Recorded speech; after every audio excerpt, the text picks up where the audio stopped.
What up, what up? It's your boy John Ivy here with another principle from the 35 Principles on the Road to Redemption by James Adam Ivy Jr., my big bro. How you doing, man?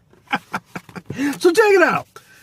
Yesterday, principle number 5, we talked about speaking as little as possible. And today, principle number 6, realize that embracing the fact that you are better than some people does not make you arrogant or boastful. Now, I had a problem with that when I first read it because I was like, man, I ain't better than nobody, no matter what position that I'm in. Then I had to I had to read further, okay? So here we go. I had to realize that I was better than the circumstances I found myself in for far too long. Being better than the broken shell of my optimal self only required the adaptation of a better mindset and an elevation of thought pattern. Wow. I am a giant by design.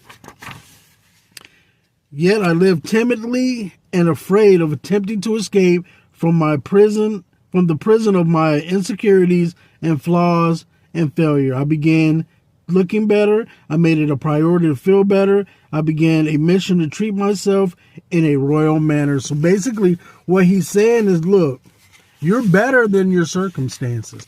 Yeah, I think in the eyes of God, nobody is better than anybody because God builds up who he builds up. He strikes down who he strikes down. We do not know the reason why. You might not have did nothing. It might just be part of God's plan. You don't know. You just trust in God and you go forward. However, there are certain circumstances and situations where we operate on higher levels and vibrations than other people. That's just, I mean, come on. You can just see that in your everyday walk and talk. I see it in my situation. I'm like, look, man, look.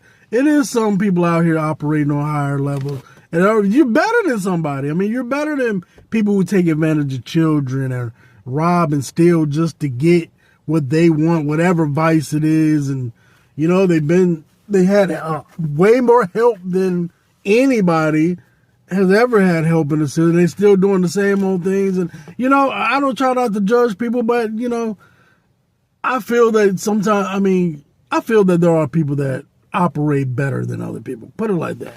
Very powerful chapter. I encourage you guys to read that. This is principle number 6. It's a good one. So, look, 100 Days of Happiness. This is day number 70, and this is principle number 6. Be happy.